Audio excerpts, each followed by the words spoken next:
In April 1923, new work was started when through Elizabeth the Robert Louis Stevenson trance personality suddenly began communicating by means of deep transcripts and simultaneous illustrative visions. As Lillian recorded, "Never had I seen T.G.H. so impressed as he was by this seemingly simple yet highly mysterious phenomenon. I remember he said to me, with an almost boy-like grin, 'Well, Lillian, I guess there is more to this than I have been willing to admit. Get me a small group, and we will see what we can do with following these instructions.'" And with that, Dr. Hamilton embarked upon the most important work of his life. On April 15, 1923, during the second trance of the séance, Elizabeth's hand slap spelled R.L. Stevenson, Margaret. Elizabeth awakened from trance and said she had seen a lighthouse while in trance.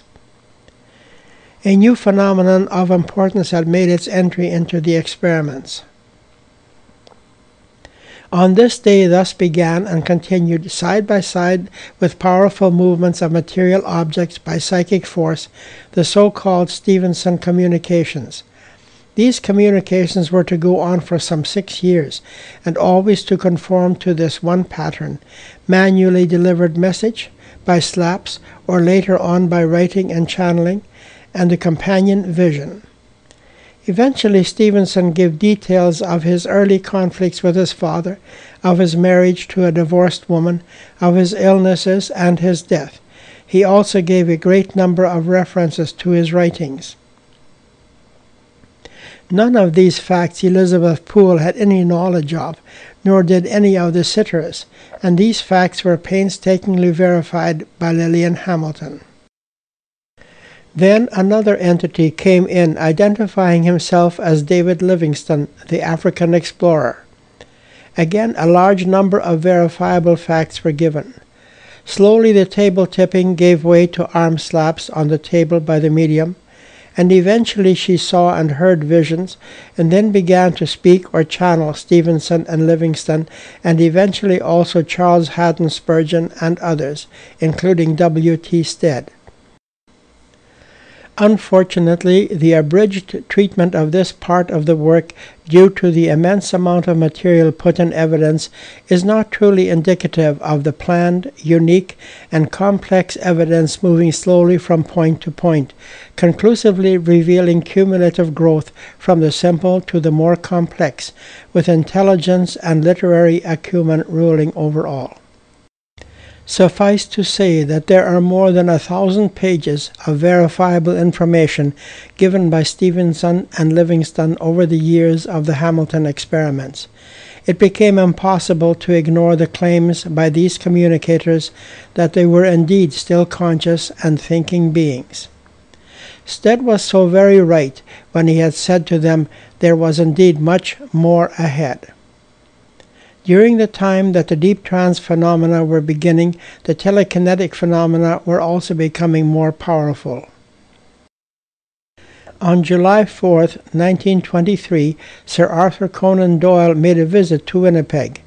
Doyle later wrote, "On our first night in Winnipeg, we attended a circle for psychical research which has been conducted for 2 years by a group of scientific men who have obtained remarkable results. The medium is a small, pleasant-faced woman from the Western Highlands of Scotland. Her psychic gifts are both mental and physical. The circle, which contained 10 persons, including my wife and myself, placed their hands, or one hand each, upon a small table, part of which was illuminated by phosphorus so as to give some light. It was violently agitated, and this process was described as charging it.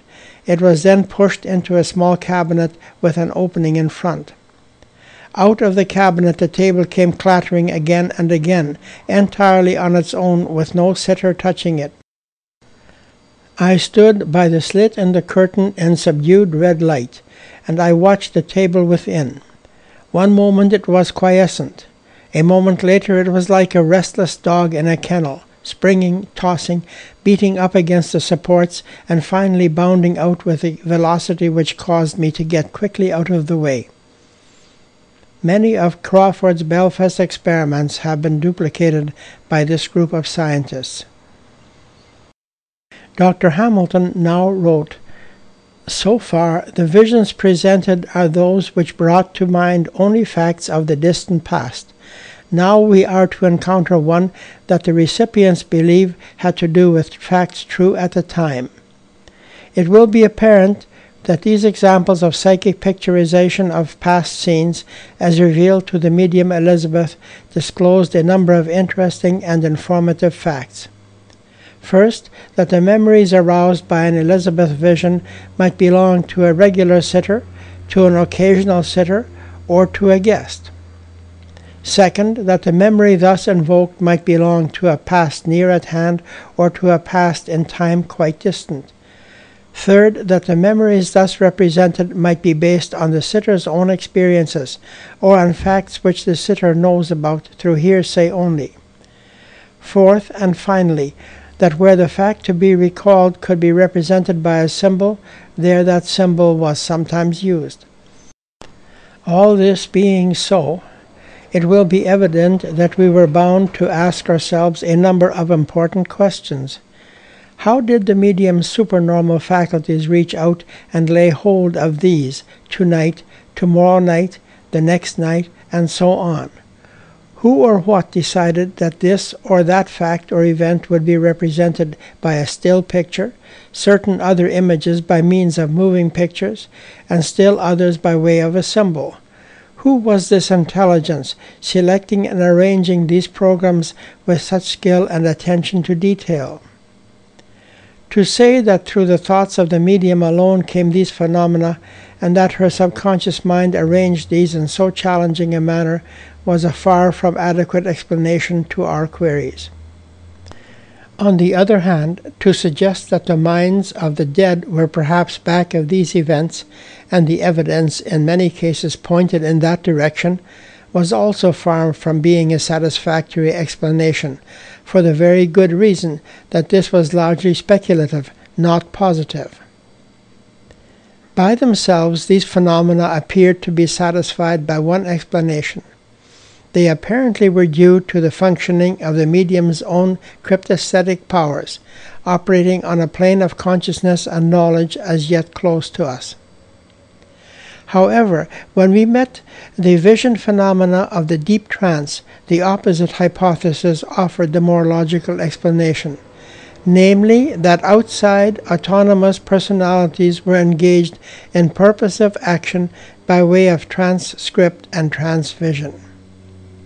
For now the communicator was telling us that he was the director of the visions, which contained puppets of Stevenson's past.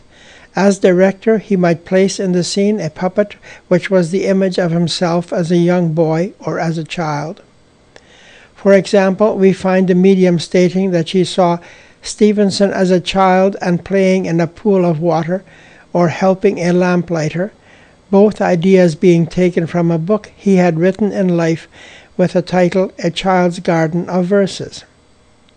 Or she saw Stevenson as a young man on board a ship with a number of ruffians. In this case, the puppet Stevenson was identified with Jim Hawkins, the hero of Treasure Island. Thus the director might show Stevenson in puppet form as a boy, a young man, as a student, a writer in France, in America, or as an ailing man in Samoa. The medium could not distinguish between the puppet which represented Stevenson in relation to his past and the puppet which merely represented one of the characters in his novels. Long John Silver of Treasure Island was as real to her as any Stevenson puppet actor, but there are clues in her speech which show the distinction between the Stevenson director and the Stevenson puppet. She might say, Stevenson was there, but he stood off a bit, thus showing that he appeared to the medium as someone who was bringing about the performance. One should note here that to Elizabeth there were always two Stevensons and two Livingstones. There was the one who was in the picture, and one she recognized as a picture only, that is, a hallucination. Then there was the one who was real, The spiritual entity who had a form like a man, whom she saw at times enter the room, come near her, smile at her, she would remark, "This is the real Stevenson, the real Livingstone." Elizabeth maintained this attitude throughout, and gradually, on fair evidence, we came to believe that her distinction rested on more than only a hallucination which was passed on to her by her communicators. This opens up a vast field for original study.